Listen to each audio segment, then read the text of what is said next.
Now at 5, winter hasn't given up. Pretty to look at, but not much sticking to the ground here in central Indiana. What's ahead as the snow starts to wind down? The automotive industry growing in Indiana. Plans for hundreds of new jobs announced today. We have a chance now. Homeowners fighting to save their riverfront houses now say they have hope. This is RTV6 News at 5, working for you. Now at 5, snow blanketing trees and yards, but the roads are still looking pretty good as this February snowfall starts winding down. That's our live drive vehicle right now on the left side of your screen on the north side. And light snow right now, and the evening commute is still underway. Storm Team 6 meteorologists Kyle Mounts and Kevin Gregory are monitoring the changes and the conditions of what's ahead for the evening. Kevin.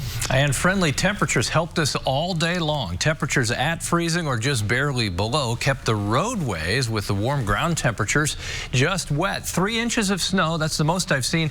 That in West Lafayette, up in Tippecanoe County. Again, no problems on the roads, but just covering the ground elsewhere. All in progress now. Snow's diminishing, the wind is increasing, and our temperatures slowly falling through the evening hours. The advisory is still in effect as the snow winds down. This is set to expire at 1 o'clock in the morning, may expire before that. What will be hard to do, I think, is totally wrap up the snow. When you have colder air coming in, it tends to squeeze out any remaining moisture. But here's the light snow now, especially eastern half of the state. You see the breaks in there for the western portion of Indiana. Visibility down to 1/4 mile in Muncie, 3/4 mile in Fort Wayne. That's with snow and some fog. Visibilities are higher in Indianapolis, not an issue to the south. All of this with the light snow. Temperatures, they are below freezing now just about everywhere. The exception is Terre Haute and Bloomington. Watch the bridges. The other thing that's changing, the wind is increasing, gusts to 31 miles per hour now in Indianapolis. So that sets the current stage. Let's talk about the hours ahead with Kyle. And Kevin, I think one of the things that's going to be changing a little bit here, as we're still going to have some of the snow around, now that the sun is setting, that temperature, as Kevin just said, is dropping below the freezing mark. So some of those sidewalks, especially untreated areas, might start becoming a little more than they have been throughout the day. Here's a look at now 6 o'clock. Still see the steadiest of the snow over the eastern half of central Indiana. We get to 8 o'clock this evening, most of that snow winding down. Still, though, we're going to have that wind off of Lake Michigan. Still could ring out a few flurries, brief snow showers here, but by and large, as we go into tonight, the snow is out of here. We're not expecting much more in the way of additional accumulation. Most areas you can see about a ½ inch or less, maybe a couple tenths here in the city. That's going to be about it. So the snow moves out, and it's going to be more a focus on the colder temperatures. We're going to start off in the lower 20s as kids head to the bus stop in the morning, and wind chills, some spots in the single digits. Kevin will have much more on how long this round of cold is going to stick around in a few minutes. Right now, breaking news that we're following out of Wisconsin at this hour. We're hearing at least 7 people are dead after a shooting at the Molson Coors facility, the headquarters for Miller Coors Brewing in Milwaukee. You're looking at live pictures from our sister station in Milwaukee. The complex has been on lockdown all afternoon. Employees were notified by text message and email about this incident. That's about all we know at this hour. No word on the shooter, but we will bring you in new information as we get it here. Updates as soon as we get them. Plus, we'll update you on the RTV6 as well. Again, 7 dead in a shooting at the Coors facility in Milwaukee. Tonight, 2 teens are dead and a 3rd critically injured in a morning crash in Tippecanoe County. All 3 boys are students at William Henry Harrison High School at West Lafayette. The crash happened just after 8 a.m. in the 6800 block of East 100 North, east of Lafayette. Witnesses told investigators the driver was speeding. The driver lost control after cresting a hill, went off the road and hit a tree. 2 of the students were dead at the scene. The injured student was thrown from the vehicle and is being treated at a Lafayette hospital. Names have not been released. Road conditions were described as wet, but not snow-covered or icy. Right now, the White House is preparing for an early evening presidential news conference to address the growing coronavirus emergency. President Trump and his coronavirus task force will be addressing reporters at 6:30. This comes as the CDC urges us to be extra vigilant and prepare for significant disruptions to our lives. ABC's Alex Perche reports. Today, a grim milestone. The World Health Organization reporting for the first time there are more new coronavirus cases outside of China than in it. Croatia, Brazil, Canada, Pakistan, Latin America, and several other smaller countries. American universities like Fairfield and Syracuse have canceled study abroad programs in Florence, Italy. Others have taken similar action in South Korea. And in the United States, preparations to deal with the deadly virus now fully moving ahead. We have 30 million surgical masks. Health and Human Services Secretary Alex Azar was back on Capitol Hill answering more questions today. Health experts say the country needs some 300 million masks in case of an outbreak. However, China controls many of the materials needed to make them. I still don't think this administration seems to have grasp on it. The president's taken very strong and decisive action here in terms of protecting our borders. And in New York State, home to the largest city in the U.S., Governor Andrew Cuomo says all of the suspected cases of COVID-19 have tested negative. He says they expect to have a positive case in the future, but they're ready for it. Yes, we're preparing, but this situation is not a situation that should cause undue fear. Health officials are recommending that Americans pay attention to their surroundings, cleaning the surfaces that they touch, washing their hands frequently, and covering their mouth and noses when they cough. And if you're sick, staying at home.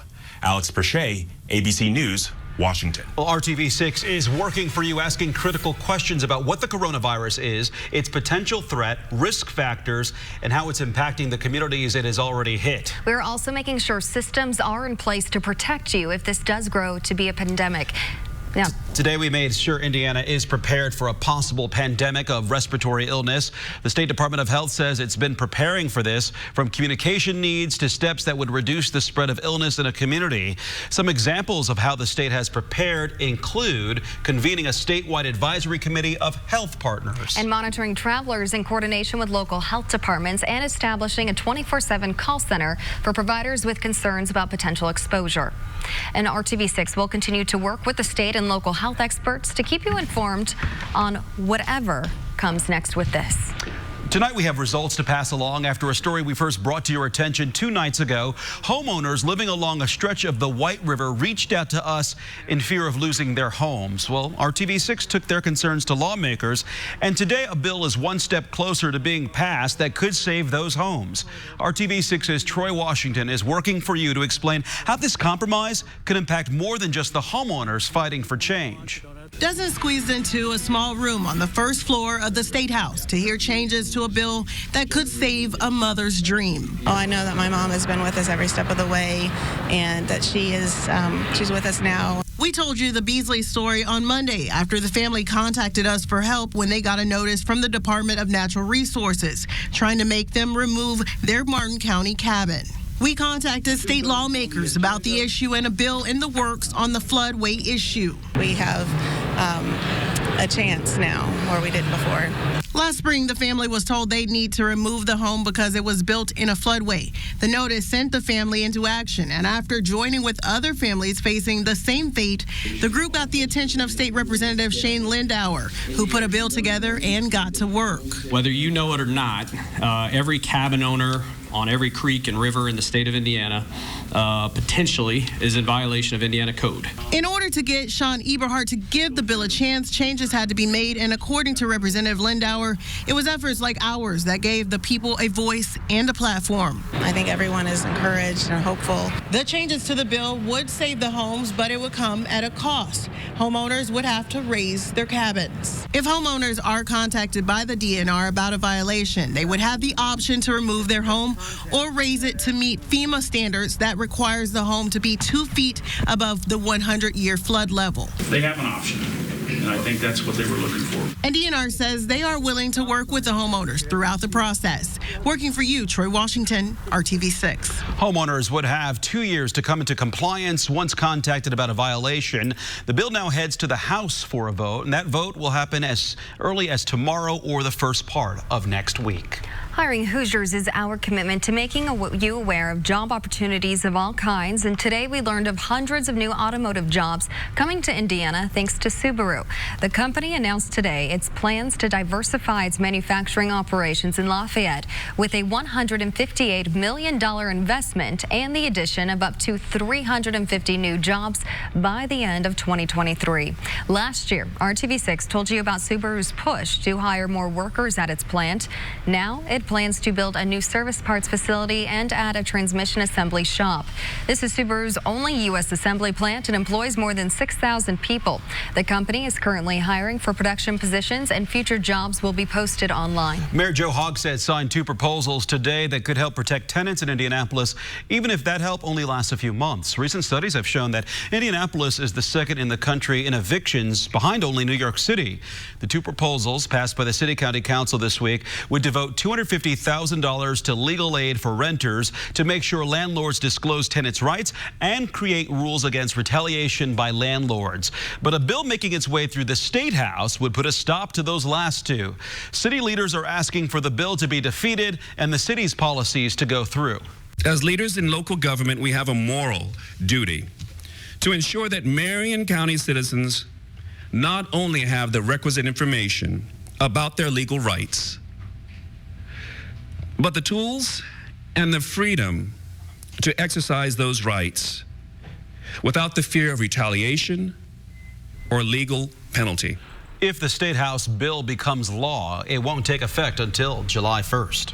Still ahead at 5:30 on RTV6, opening up about his battle against cancer. The former Marion County prosecutor shares a diagnosis with many men, his message and how he is fighting every day. But first, another important message that needs to be shared with young people: how to combat dating violence, the program that hopes to prevent it before it even starts.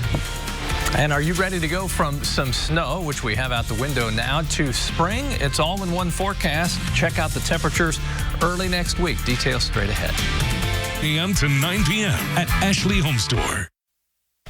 An effort to reduce teen dating violence here in Indianapolis is underway. The Domestic Violence Network is teaming up with Indianapolis Public Schools to work with students and educate them on healthy relationships. It's part of a program called The Change Project. RTV6's Megan Sanctorum is working for you to explain how it works and why students say it's so beneficial. The setting may look a little different than a normal classroom, but the lesson just as important. It's an open discussion on a real and relevant topic: teen dating violence. This group of 8th graders at IPS's Center for Inquiry School Number 2 is the latest to participate in the Change Project.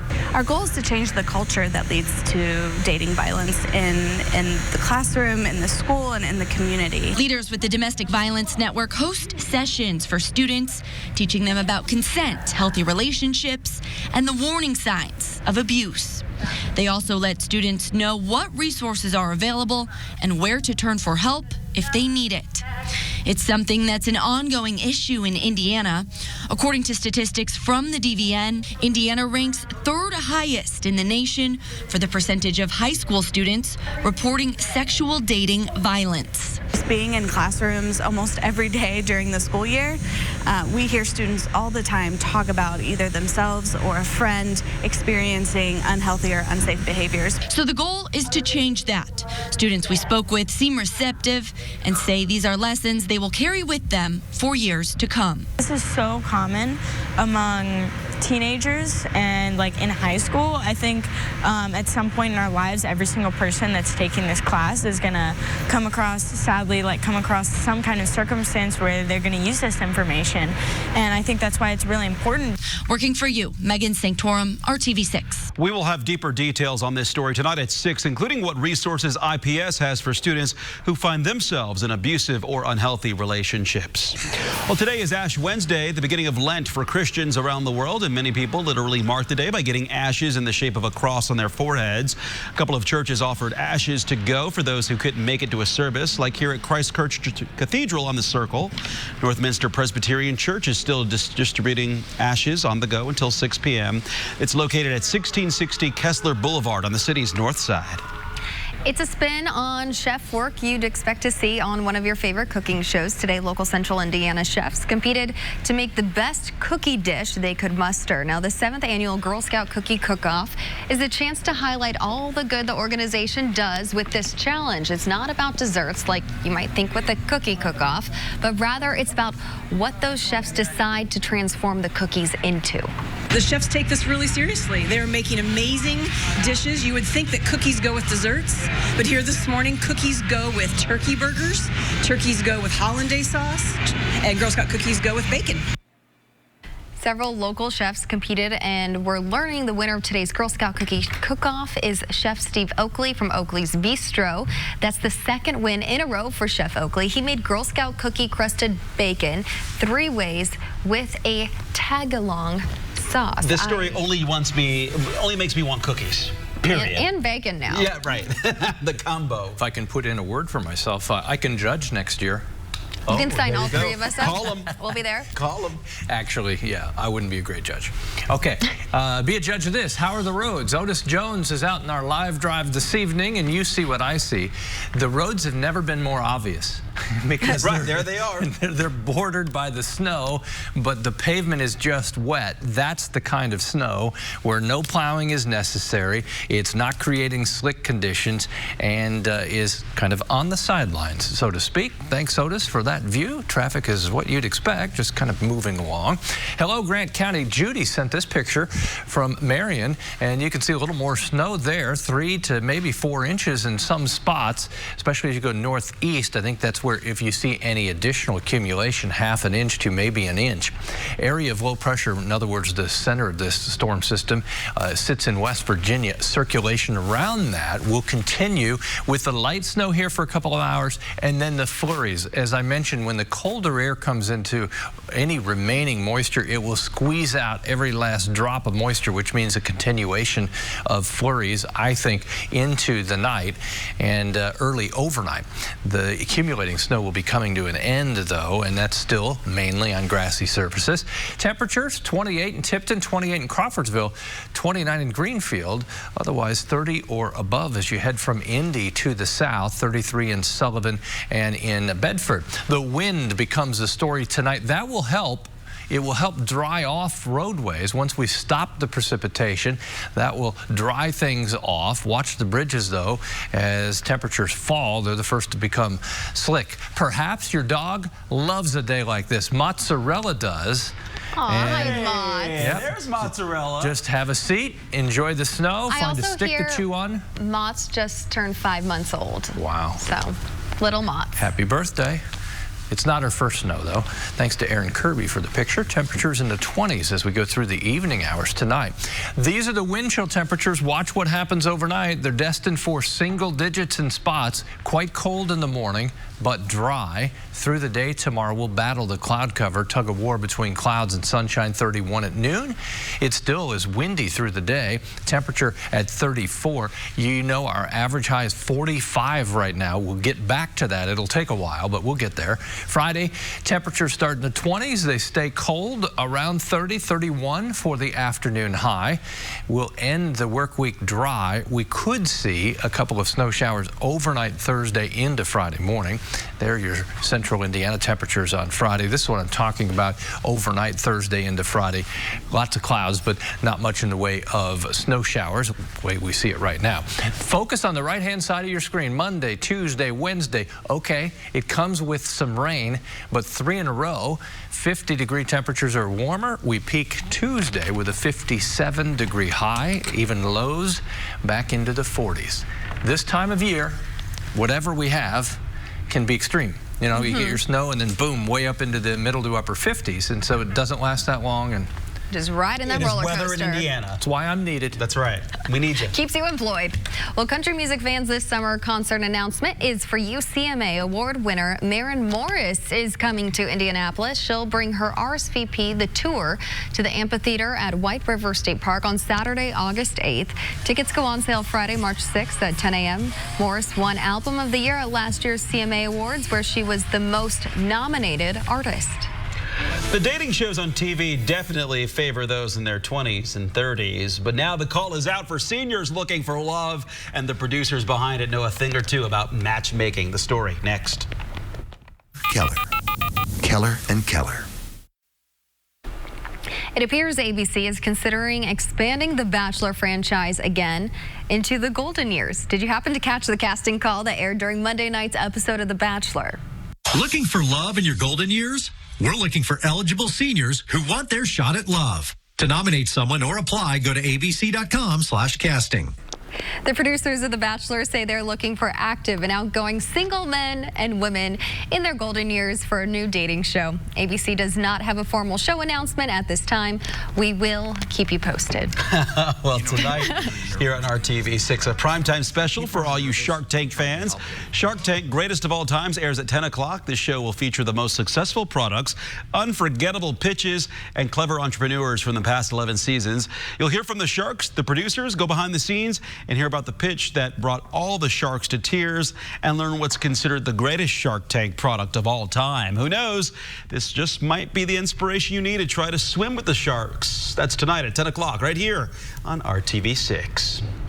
All new at 6 p.m., Call 6 Investigates walks alongside sheriff's deputies as they search for sex offenders. We will show you why neighbors are shocked and concerned about sex offenders that live nearby, but no one is exactly sure where. And up next on the Now Indy, the hunt for the person police say took food and money from local firefighters. You're watching RTV6.